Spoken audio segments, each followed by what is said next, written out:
اعوذ باللہ من الشیطان الرجیم بسم اللہ الرحمن الرحیم وبہ نستعین رب اشرح لی صدری ویسر لی امری واحلل عقدۃ من لسانی یفقہوا قولی اما بعد۔ آج کی جو گفتگو ہے تسلسل ہے ہمارے اسی موضوع کا خود سازی کے حوالے سے۔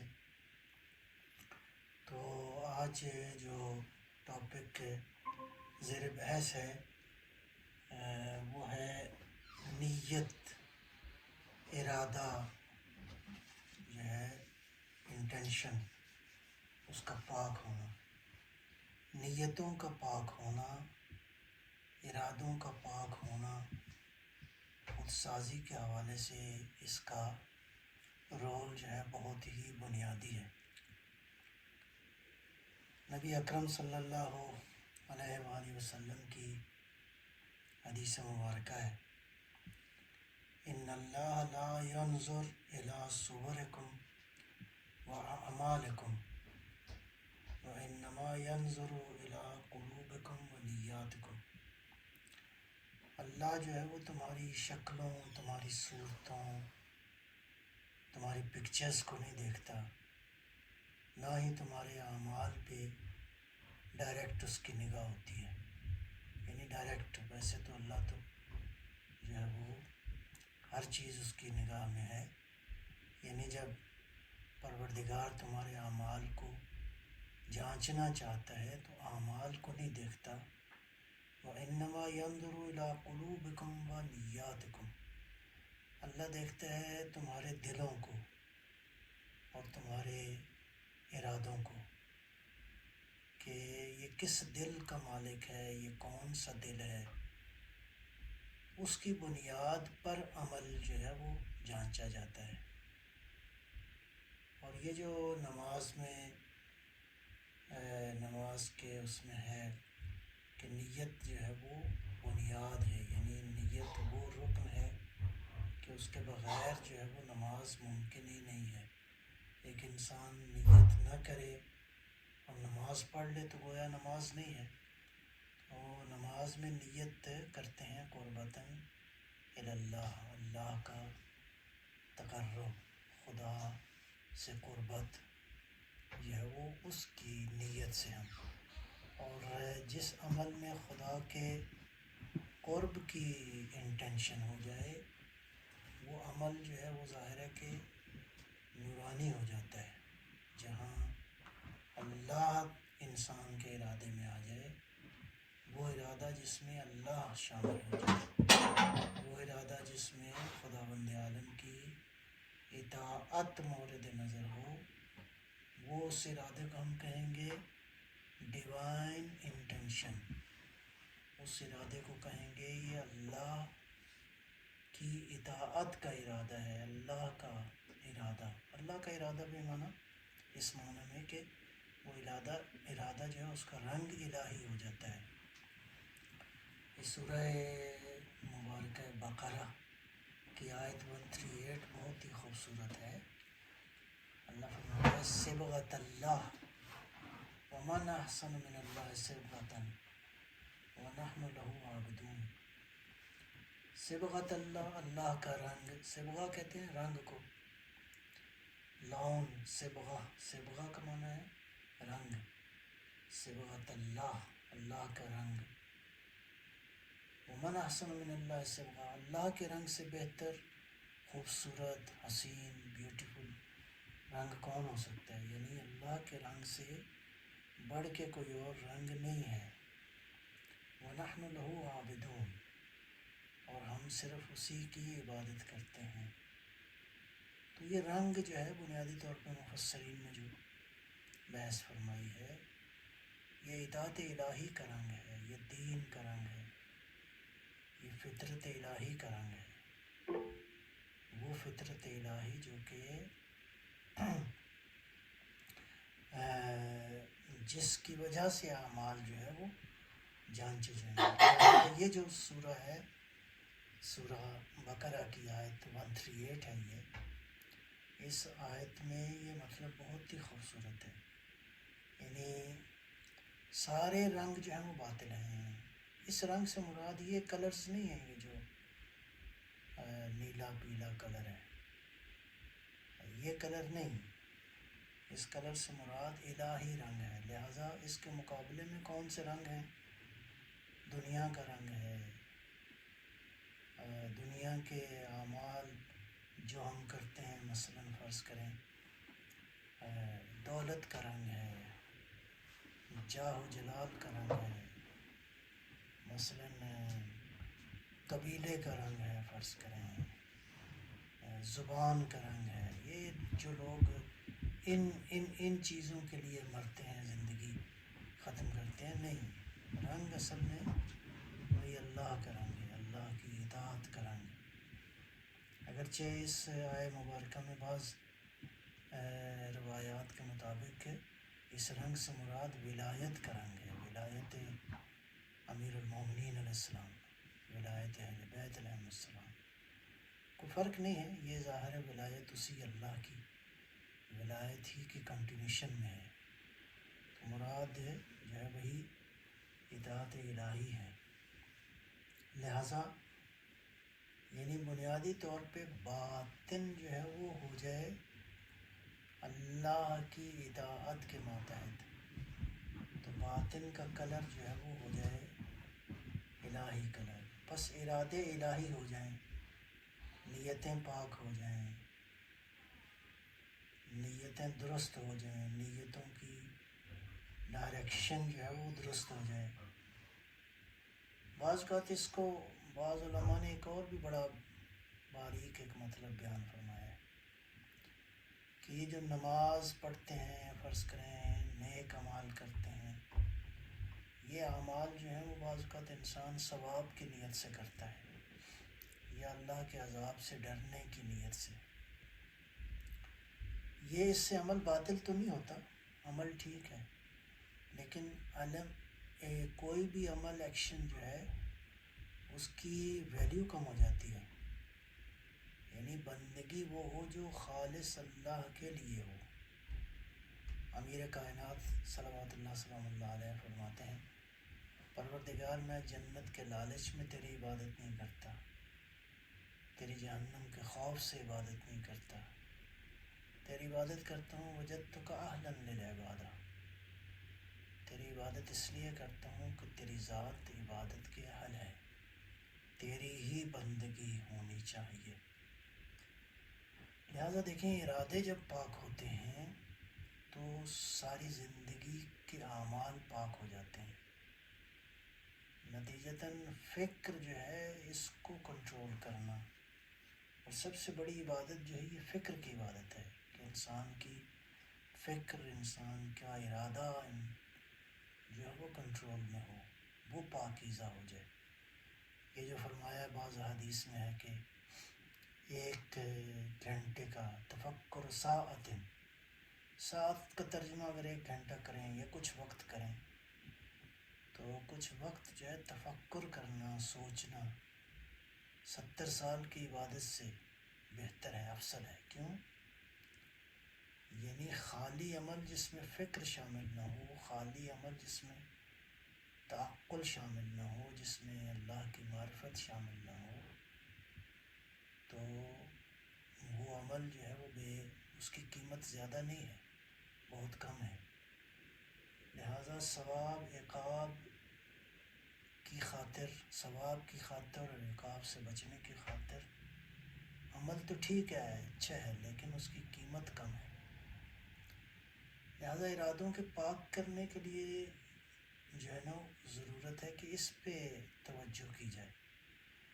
لہٰذا میں 2-3 حدیث اور بھی اسی مورد میں کہ انسان کے ارادے کو پاک ہونا کتنا ضروری ہے، امیر کائنات صلوات اللہ سلام اللہ علیہ سے بعض چند ایک حدیث ہیں۔ فرمایا حسن النیت جمال السرائر، باطن کی جو بیوٹی ہے، انسان کا جو انر سیلف ہے، اس کی جو بیوٹی ہے وہ نیت کا خوبصورت ہونا ہے، ارادے کا خوبصورت ہونا ہے۔ یہ بھی حدیث ہے کہ مومن کا ارادہ اس کے عمل سے زیادہ بہتر ہے، اسی طرح کافر کا ارادہ اس کے عمل سے زیادہ برا ہے۔ تو فرمایا کہ حسن النیہ جمال السرائر، باطن جو ہے انسان کا، اس کا جو جمال ہے، اس کی جو خوبصورتی ہے، اس کی جو بیوٹی ہے، وہ ہے ارادے کے پاک ہونے سے مربوط ہے۔ یا ارشاد فرمایا الراضی بفعل قوم کالداخل فیہ معہم، اگر کوئی شخص کسی قوم کے کسی گروہ کے عمل پہ راضی ہو، یعنی خالی راضی ہونا، ایسے ہی جیسے یہ عمل اس نے انجام دیا ہے، یعنی ارادہ اتنا کاؤنٹ کرتا ہے انسان کی زندگی میں۔ یا ارشاد فرمایا لا یکمل صالح العمل الا بصالح النیہ، اچھا عمل اس وقت تک مکمل نہیں ہوتا جب انسان کی نیت، انسان کا ارادہ جو ہے وہ صالح اور نیک نہ ہو۔ یا امام حسن مجتبی علیہ السلام کی ایک حدیث ہے اسلم القلوب ما طہر من الشبہات، سالم ترین دل وہ ہیں، دلوں میں سالم ترین دل وہ ہے جو کہ شک و شبہ کی آلودگی سے پاک ہو۔ شک اور شبہ جو بیسیکلی پولوشن پیدا کرتا ہے انسانی روح میں، انسان کی ارادوں میں، لہذا جو دل شک و شبہ سے، تردید سے پاک ہے، وہ دل جو ہے وہ پاک ترین دل ہے۔ بہت ہی خوبصورت تعبیر ہے۔ امام صادق علیہ السلام سے حدیث ہے صاحب النیت الصادقہ صاحب قلب السلیم، قلب سلیم کس کے پاس ہوتا ہے؟ جس کا ارادہ سلیم ہو، جس کا ارادہ پاک ہو، جس کا ارادہ خوبصورت ہو۔ قلب سلیم کا مالک وہ شخص ہے۔ لہذا دیکھیں، خود سازی کے حوالے سے ارادوں کا، فکر کا، عقل کا جو پروسیس ہے انسان کا، یہ پاک ہونا چاہیے، دل کو پاک ہونا چاہیے۔ لہذا عمل جو ہے وہ اس وقت اس کی ایویلیوشن ہو سکتی ہے، اس کی قیمت بہتر ہو سکتی ہے جب اس عمل کے پیچھے جو ہے وہ انسان کا ارادہ پاک ہو۔ اچھا جی، اب اگلے مرحلے میں وہ یہ ہے کہ دیکھیں عبادت جو ہے نا، وہ اس کو دیکھیں یہ دو طرح سے ہے۔ ایک تو یہ جو اللہ نے ارشاد فرمایا سورہ ذاریات میں وَمَا خَلَقْتُ الْجِنَّ وَالْإِنسَ إِلَّا لِيَعْبُدُونِ، ہم نے جنوں اور انسانوں کو ایک ہی مقصد کے لیے خلق فرمایا ہے، اور وہ یہ ہے کہ یہ ہماری عبادت کریں۔ وَمَا خَلَقْتُ الْجِنَّ وَالْإِنسَ إِلَّا لِيَعْبُدُونِ، یعنی صرف بندگی کے لیے، ایک ہی مقصد ہے، بندگی، عبادت۔ یہ سورہ ذاریات کی آیت 56 ہے۔ اچھا، صرف بندگی کے لیے اللہ نے پیدا کیا ہے، تو عبادت کو دو طرح سے سمجھنے کی ضرورت ہے۔ ایک تو عبادت کے لیے روٹین میں شریعت نے کچھ واجبات جو ہے وہ مقرر فرمائے ہیں، واجبات کو انجام دینا اور محرمات سے بچنا، یہ عبادات کا جو ایک نظام دیا گیا ہے۔ تو پہلا مرحلہ تو یہی ہے، عبادات میں نماز ہے، روزہ ہے، حج ہے، زکوٰۃ ہے۔ پھر یہ تو ہو گئی مثلا فرض کریں واجب عبادات ہیں۔ مستحب عبادات کا ایک بہت بڑا سسٹم جو ہے وہ دین نے دیا ہے، جس میں فرض کریں ہمارے ہاں جو نوافل کی ادائیگی ہے، دعاؤں کا پڑھنا ہے، اس کے علاوہ یہ ہے کہ عزاداری فرض کریں کرنا ہے، فرض کریں زیارات پہ جانا ہے، زیارات پڑھنا ہے، زندگی کے اور چھوٹے چھوٹے بہت سارے اعمال ہیں، ایک دوسرے کو سلام کرنا مثلا دین کہتا ہے یہ بھی عبادت ہے، اولاد اگر اپنے والدین کے چہرے کی طرف محبت سے دیکھے تو یہ بھی عبادت ہے۔ یہ اس طرح کچھ چیزوں کو لنک کیا گیا ہے عبادت سے۔ تو کچھ تو عبادات جو ہے نا وہ اسپیسیفک ان کی شیپ ہے، اسپیسیفک اعمال ہیں، جیسے میں نے عرض کیا واجب نماز عبادات ہیں جس میں نماز ہے، روزہ ہے، حج ہے وغیرہ۔ تو کچھ نفلی عبادات ہیں، کچھ اعمال کو عبادت کہا گیا ہے۔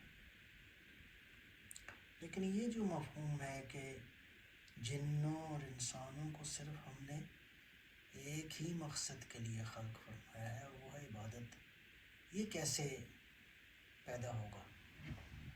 اس مفہوم کو کیسے ہم اپنی زندگی میں لا سکتے ہیں؟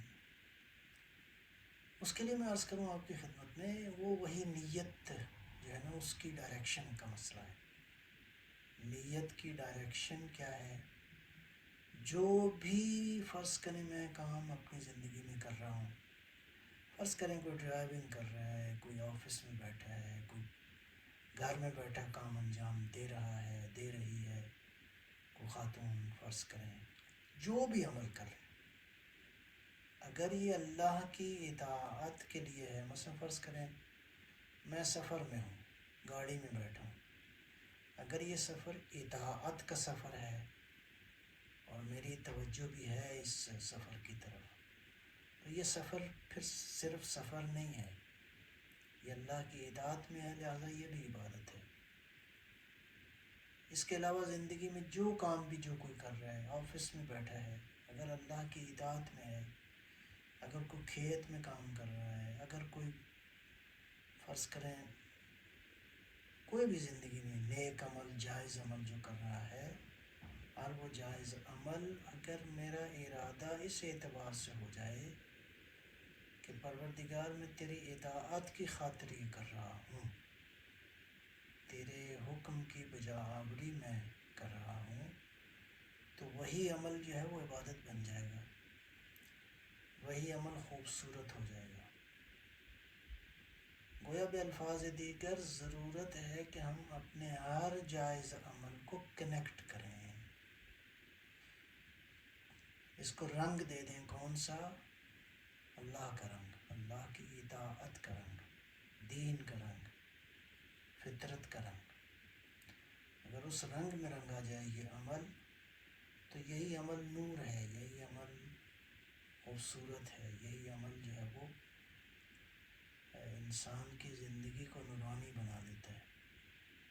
اس عمل کو اگر ہم اس طور سے اگر پریکٹس کر سکیں اپنی زندگی میں تو یہی سادہ زندگی جو ہے یہ زندگی بن جائے گی واقعاً خوبصورت نورانی زندگی ہو جائے گی۔ لہذا ضرورت ہے کہ عبادت کے اس مفہوم کو حاصل کرنے کے لیے انسان اپنے اعمال کو کنیکٹ کرے، تو یہ اعمال ہو جائیں گے الہی، یہ اعمال ہو جائیں گے ڈیوائن۔ بس خود سازی کے حوالے سے بنیادی ترین عمل یہ ہے کہ ہر چیز خدا شناسی سے جڑ جائے، یہ ہے خلاصہ اس کا، یعنی ہر عمل میں خدا نظر آنا شروع ہو جائے۔ خود سازی یعنی خود کی نفی اور خدا وند عالم کی بات اور اس کی ذات، یہ جو ہے نا کہتے ہیں کہ خود سازی کے لیے خود کی نفی ہے، میں کی نفی ہے، اصل خود سازی یہی ہے، لا الہ، ہر معبود کی نفی ہے۔ اس معبود کو یہ ضروری نہیں کہ یہ معبود جو ہے بت ہی ہو ظاہری طور پر، کہ جو لوگ بتوں کی پوجا کرتے ہیں، نہیں، یہ بت اس کی شکل جو ہے وہ نان فزیکل بھی ہو سکتی ہے، یعنی وہ ارادے ہیں جو ناپاک ہیں، وہ اعمال ہیں جس میں شامل ہے، یعنی دنیا کی محبت شامل ہے، خواہشیں ہیں، خواہشوں کے بت ہیں۔ لہذا ایک دفعہ وہ بت ہے جو انسان ہاتھوں سے بناتا ہے، ایک دفعہ خواہشوں کے بت ہیں۔ ان خواہشوں کے بتوں کو توڑنے کی ضرورت ہے۔ اگر یہ خواہشیں الہی رنگ میں آ جائیں تو یہی خواہشیں خوبصورت ہو جائیں گی۔ یہ خواہشیں اگر نفسانی رنگ میں آ جائیں، جس میں کی تسکین ہو، جس میں خود کی تسکین ہو، جس میں خود کی بلندی ہو، یہ جو علامہ اقبال مرحوم نے خودی کا فلسفہ بیان فرمایا ہے، خودی کو کر بلند اتنا، یہ خودی اس وقت بلند ہوتی ہے جب خود کو ختم کر دیا جائے، ہر بات میں نظر نہ آؤں، بلکہ اللہ کی ذات نظر آئے، وہی مؤثر نظر آئے، اسی کی اطاعت کا رنگ ہو، عظمتیں اس کو ملتی ہیں جو عظمت کی خواہش نہ کرے۔ امیر کائنات صلوات اللہ سلام اللہ علیہ کی حدیث مبارکہ ہے، التواضع یرفع، تواضع جو ہے انکساری، عجز و انکساری انسان کو بلندی عطا کرتی ہے۔ یہ انکساری ہے جو انسان کو بلند فرماتی ہے۔ یہ جو قرآن کریم میں ارشاد فرمایا قد افلح من تزکا، کامیاب وہ ہے جس نے تزکیہ کیا، تو تزکیہ سے سب سے پہلی مراد یہی ہے، عقل کی، فکر کی، نیت کی پاکیزگی ہے، دل کی پاکیزگی ہے، روح کی پاکیزگی ہے۔ قد افلح من تزکا، قد یعنی یقیناً کامیاب وہ ہے، سکسیسفل وہ ہے جس نے اپنے باطن کو پاک کیا، اپنی روح کو، اپنے دل کو، اپنے ارادوں کو پاک کیا۔ یا سورہ والشمس میں ہے قد افلح من زکاہا وقد خاب من دساہا، کامیاب وہ ہے جس نے اپنے آپ کو پاک کیا، اعمال نہیں، خود کو پاک، ہم خود کو پاک کریں تاکہ عمل پاک ہو جائے۔ جس نے اپنے نفس کی، اپنی عقل و فکر کی، اپنے باطن کی، اپنے دل کی پاکیزگی پہ توجہ دی تو یقیناً وہ کامیاب ہے۔ اور جس نے اپنے ارادوں کو خراب کیا، قد خاب من دسا، ناکام ہے وہ جس نے اپنی فکر کو ملاوٹ کے ساتھ، باطل کی ملاوٹ، تو لہٰذا یہ بات بہت ہی جڑی ہوئی ہے اس بات سے کہ عبادت کی پاکیزگی، اعمال کی پاکیزگی کی بنیاد اور فاؤنڈیشن جو ہے وہ ارادوں کا پاک ہونا ہے۔ لہذا نیتوں کو پاک کرنا، نیتوں کو الہی رنگ دینا، نیتوں کو، دل کو جو ہے وہ الہی رنگ دینا، جو ہے وہ اس سے بات آگے بڑھے گی۔ لہذا اس حوالے سے اب ایک بات یہ ہے کہ ارادوں کو کیسے پاک کیا جائے، کیا ہے صورت۔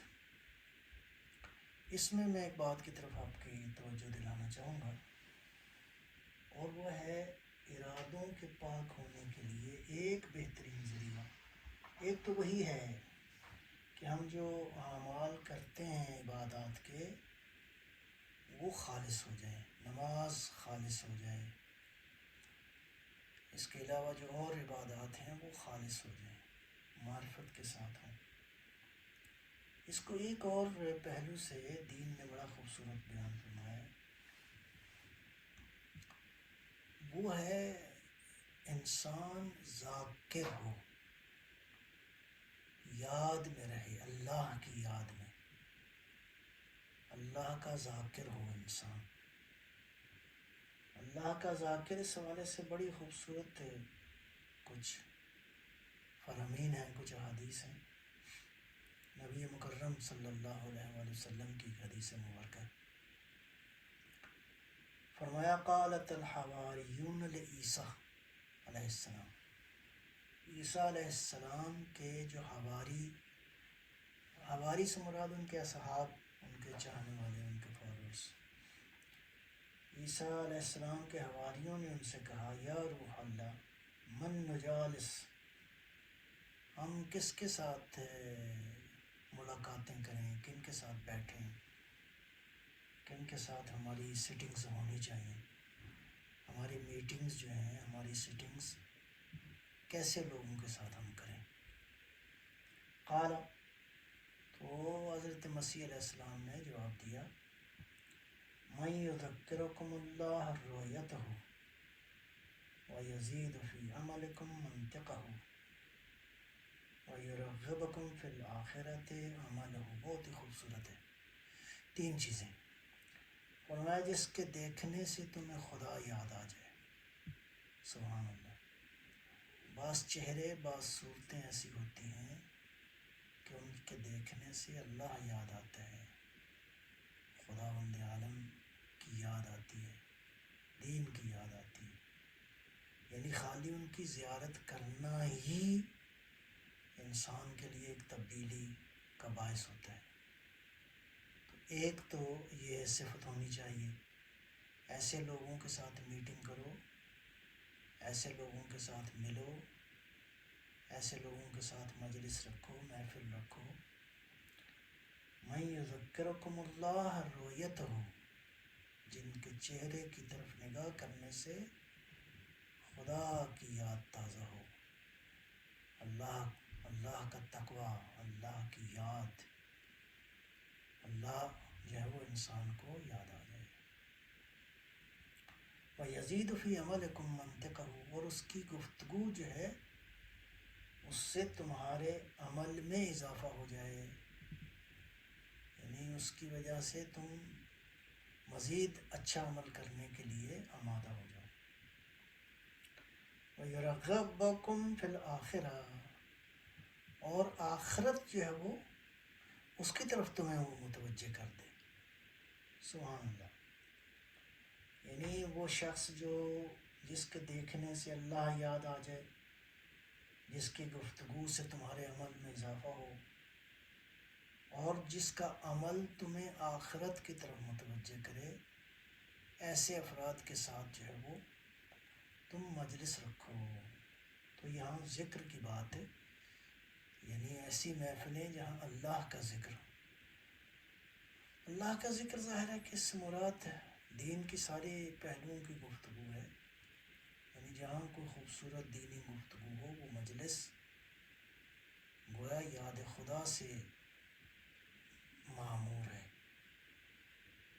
اسی لیے یہ جو اہل بیت علیہ السلام کا ذکر جو ہے وہ عبادت ہے، اس کی وجہ یہ ہے کہ اس ذکر سے خدا کی یاد تازہ ہوتی ہے۔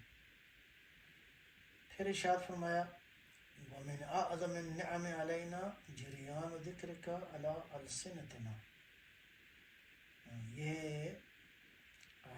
مناجات الذاکرین ہے، اس میں مفاتیح الجنان میں اس میں یہ ایک لفظ ہے، ہم پر سب سے بڑا تیرا احسان پروردگار کیا ہے کہ تیرا ذکر جو ہے ہماری زبانوں پر جاری ہوتا ہے۔ یعنی یہ بھی اللہ کا احسان ہے کہ اس کا ذکر جو ہے وہ ہماری زبانوں پر جاری ہوتا ہے۔ یہ 1-2 جملے اور بھی اکثر ہمارے سننے میں آتے ہیں، مثلا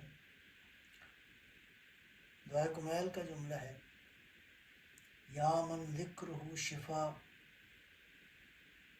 وہ ذات جس کا ذکر جو ہے شفا ہے، دلوں کے لیے، روحوں کے لیے، ذہنوں کے لیے، یعنی یا من ذکرہ شفا، جس کی یاد، جس کا ذکر جو ہے شفا ہے، یا صحیفہ سجادیہ کی دعا ہے، یا من ذکرہ شرف للذاکرین.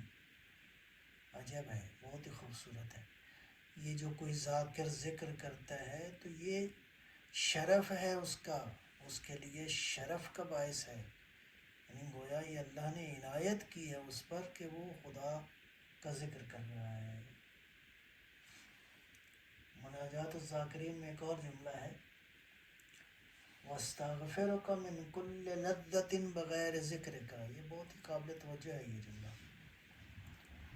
پروردگار ہر اس یاد سے پناہ مانگتا ہوں، ہر اس لذت سے پناہ مانگتا ہوں، ہر اس لذت سے پناہ مانگتا ہوں جس میں تیرا ذکر نہ ہو. دیکھیں انسان کی زندگی میں لذتیں کتنی ہیں، لیکن ہر وہ لذت جس میں یاد خدا نہیں ہے وہ لذت بربادی ہے، وہ لذت نابودی ہے، وہ لذت جہنم ہے. جس لذت میں اللہ کی یاد نہ ہو، بچنا چاہیے اس لذت سے. بہرحال پروردگار سب کے گناہوں کی بخشش فرمائے. لہذا دعا کیا ہے؟ استغفرک من کل لذت بغیر ذکر کا. الہی ہر اس لذت سے پناہ مانگتا ہوں جس میں تیری یاد نہ ہو. بہت ہی خوبصورت مطلب ہے. امیر کائنات صلوات اللہ سلام اللہ علیہ سے ایک حدیث ہے، الذکر یؤنس اللب ینیر القلب ویستنزل الرحمہ. ذکر جو ہے وہ لب کہتے ہیں عقل کو، فکر کو. ذکر جو ہے، یاد خدا جو ہے وہ انسانی عقل سے قریب ہے، اس سے مانوس ہے، اس سے اس کی دوستی ہے. ینیر القلب، دل جو ہے نورانی ہو جاتے ہیں ذکر سے.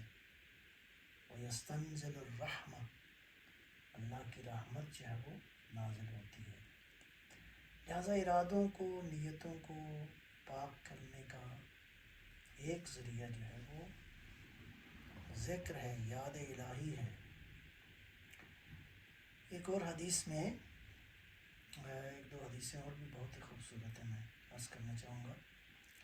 ما جلس قوم یذکرون اللہ الا ناداہم مناد من السماء فقوموا فقد بدلت سیئاتکم حسنات وغفرت لکم جمیعا. اللہ اکبر، بہت ہی خوبصورت حدیث ہے. اگر کسی محفل میں، کسی مجلس میں، فرض کریں انشاءاللہ یہ جو ابھی ہماری گفتگو ہو رہی ہے یہ بھی ایک مجلس ہے، یہ اگر کسی مجلس میں اللہ کا ذکر کیا جائے، اللہ کو یاد کیا جائے، اللہ کی یاد کی جائے، تو آسمان سے ایک منادی ندا دیتا ہے، آسمان سے آواز آتی ہے قوموا، اٹھو. یعنی جب محفل سے اٹھیں گے، مجلس سے، اس مجلس سے، قوموا فقد بدلت سیئاتکم حسنات، اللہ نے تمہارے گناہوں کو بدل دیا ہے نیکیوں میں. اللہ اکبر، اللہ اکبر. وغفرت لکم جمیعا، تم سب کو اللہ نے معاف کر دیا ہے. کیا خوبصورت ہے.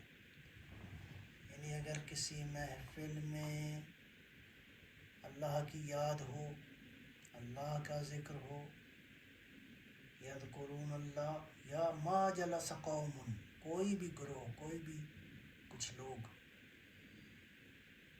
اگر جس محفل میں ذکر الہی کرتے ہیں، لناداہم مناد من السماء، آسمان سے آواز آتی ہے، ایک منادی ندا دیتا ہے، کہتا ہے کہ اٹھو، اللہ نے تمہارے گناہوں کو نیکیوں میں بدل دیا ہے اور تمہیں معاف فرما دیا ہے.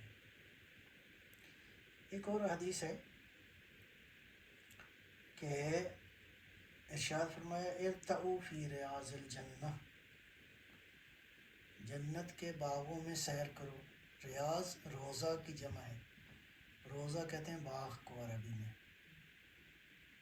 روضہ کی جمع ہے ریاض، ریاض الجنہ، جنت کے باغات میں ارتعو، گھومو پھرو، سیر کرو، چلو پھرو، ارتعو فی ریاض الجنہ، جنت کے باغوں میں چلو پھرو۔ جنت تو ظاہر ہے کہ جب جائیں گے تو یہ یہاں پہ کیا مراد ہے؟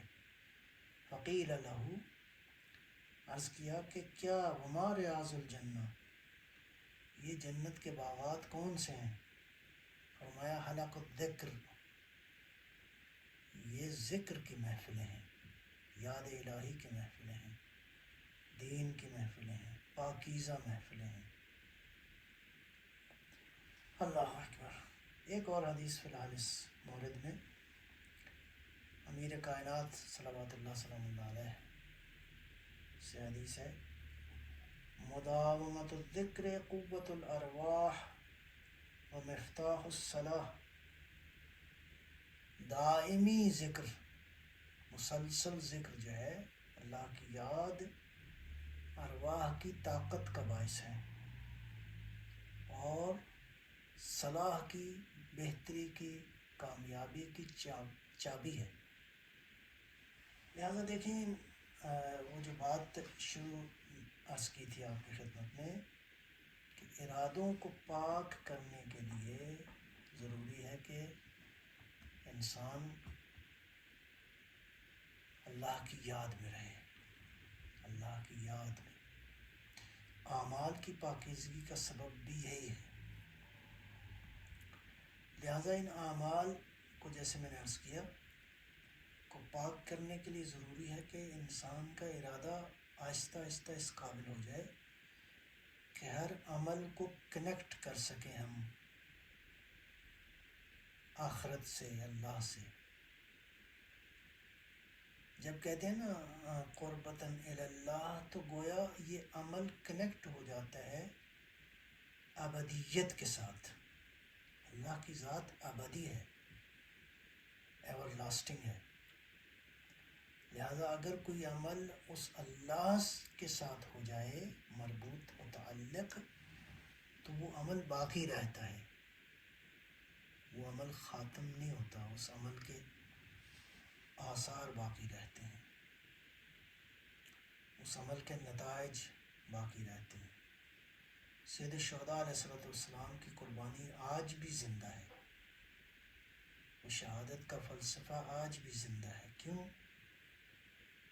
یہ تو ہم نہیں جان سکتے، ہمارے پاس کوئی پیرامیٹر نہیں ہے کہ وہ عمل کتنا ابدیت کے ساتھ کنیکٹڈ تھا، سید الشہداء کا عشق اللہ سے کتنا تھا،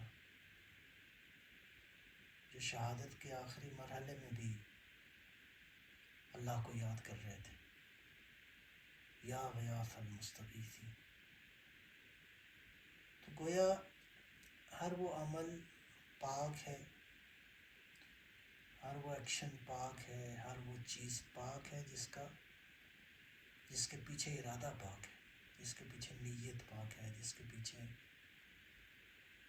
قلب کی نورانیت ہے،